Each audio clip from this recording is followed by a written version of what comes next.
नमस्कार सर्वांचे, RJ academy या यूट्यूब चॅनलवरती मी सर्वांचे सहर्ष स्वागत करते। विद्यार्थ्यांनो, या व्हिडिओमध्ये आपण मराठी व्याकरण प्रश्न उत्तरे पाहणार आहोत। तर 15 प्रश्न पाहणार आहोत।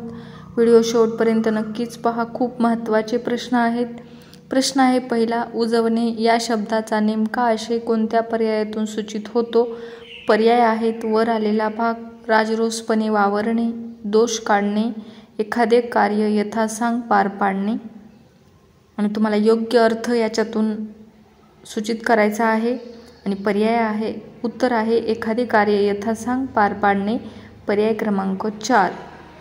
पुढील प्रश्न आहे दुसरा, भास्कर संकुचित विचारांचा आहे। अधोरेखित शब्दाचा विरुद्धार्थी शब्द लिहा। आणि तुमचे पर्याय आहेत बुद्धिजीवी, व्यापक, कुशाग्र, अज्ञानी। आणि तुम्हाला संकुचितला अधोरेखित केलं गेलेलं आहे, तर त्याचा विरुद्धार्थी शब्द लिहायचा आहे। आणि तुमचं बरोबर उत्तर आहे व्यापक। पुढील प्रश्नाकडे वळूयात। पुढील प्रश्न आहे तिसरा, रुमाल, पगडी, पागोटे या शब्दांचे लिंग ओळखून क्रम लावा। आणि तुमचे पर्याय आहेत स्त्रीलिंगी, नपुसकलिंगी, स्त्रीलिंगी, पुल्लिंगी, नपुसकलिंगी, स्त्रीलिंगी, पुल्लिंगी, स्त्रीलिंगी, नपुसकलिंगी, पुल्लिंगी, पुल्लिंगी, नपुसकलिंगी। आणि विद्यार्थ्यांनो, बरोबर पर्याय आहे पुल्लिंगी, स्त्रीलिंगी, नपुसकलिंगी, म्हणजेच पर्याय क्रमांक 2। प्रश्न आहे चौथा, आंबे या शब्दाचे मूळ रूप लक्षात घेतल्यास त्याचे लिंग कोणते ते ओळखा। पर्याय आहेत पुल्लिंगी, नपुसकलिंगी, उभयलिंगी, स्त्रीलिंगी।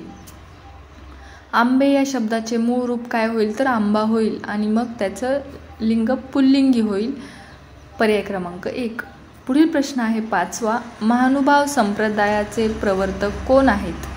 तुमचे पर्याय आहेत संत ज्ञानेश्वर महाराज, चक्रधर स्वामी, चैतन्य प्रभू, गोरक्षनाथ महाराज। आणि महानुभाव संप्रदायाचे प्रवर्तक चक्रधर स्वामी हे आहेत। पुढील प्रश्नाकडे वळूयात। व्हिडिओ शेवटपर्यंत नक्कीच पहा। प्रश्न आहे 6वा, द्विगु समासाच्या संदर्भातील खालीलपैकी कोणते विधान चुकीचे आहे? आणि तुमचे पर्याय आहेत, पहिले पद संख्या विशेषण असते, हा समास नेहमी एकवचनात असतो, दुसरे पद महत्त्वाचे असते, दोन्ही पदे महत्त्वाची असतात। आणि द्विगु समास चुकीचं विधान ओळखायचं आहे, तर दोन्ही पदे महत्त्वाची असतात हे चुकीचं विधान आहे। पुढील प्रश्न आहे 7वा, ही इमारत उंच आहे या वाक्याचे उद्गारार्थी वाक्यात रूपांतर करा। आणि तुमचे पर्याय आहेत, ही अतिशय उंच इमारत आहे, केवढी उंच इमारत ही, केवढी उंच इमारत आहे ना, उंच इमारत आहे ही। आणि बरोबर पर्याय आहे केवढी उंच इमारत ही, पर्याय क्रमांक 2।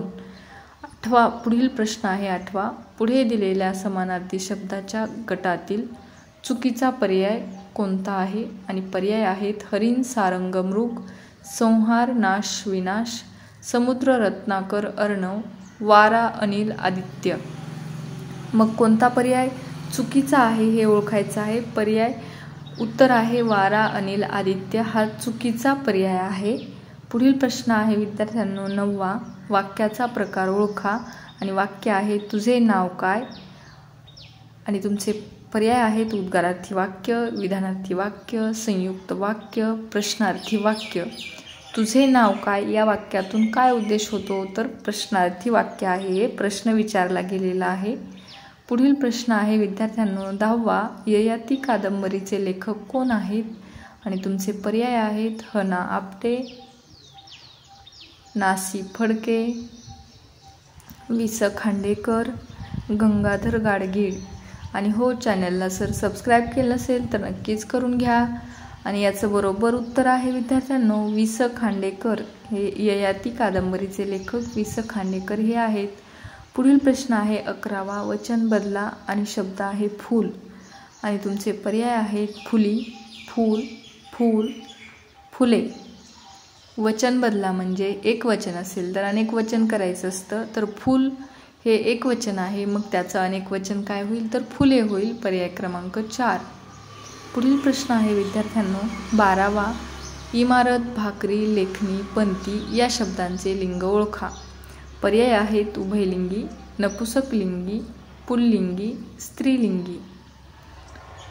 तर इमारत, भाकरी, लेखणी, पंती हे शब्द कसे आहेत तर स्त्रीलिंगी शब्द आहेत, म्हणून पर्याय क्रमांक 4. प्रश्न आहे 13वा. वाक्यात ज्याच्यावर क्रिया घडते त्याला काय म्हणतात आणि तुमचे पर्याय आहेत सर्वनाम, अव्यय, क्रियापद, कर्म. आणि तुमचं बरोबर उत्तर काय असेल विद्यार्थ्यांनो नक्कीच सांगा. आणि बरोबर उत्तर आहे कर्म. वाक्यात ज्याच्यावर क्रिया घडते त्याला आपण काय म्हणतो तर कर्म म्हणतो. पुढील प्रश्न आहे 14वा. खालील समानार्थी शब्दांच्या जोड्या दिलेल्या आहेत, त्यातील चुकीचा पर्याय सांगा. पर्याय आहेत कुत्रा, श्वान, कणव, न्यूनता, खून, हत्या, खून, चिन्ह. आणि चुकीचा पर्याय सांगायचा आहे तर उत्तर आहे कणव, न्यूनता.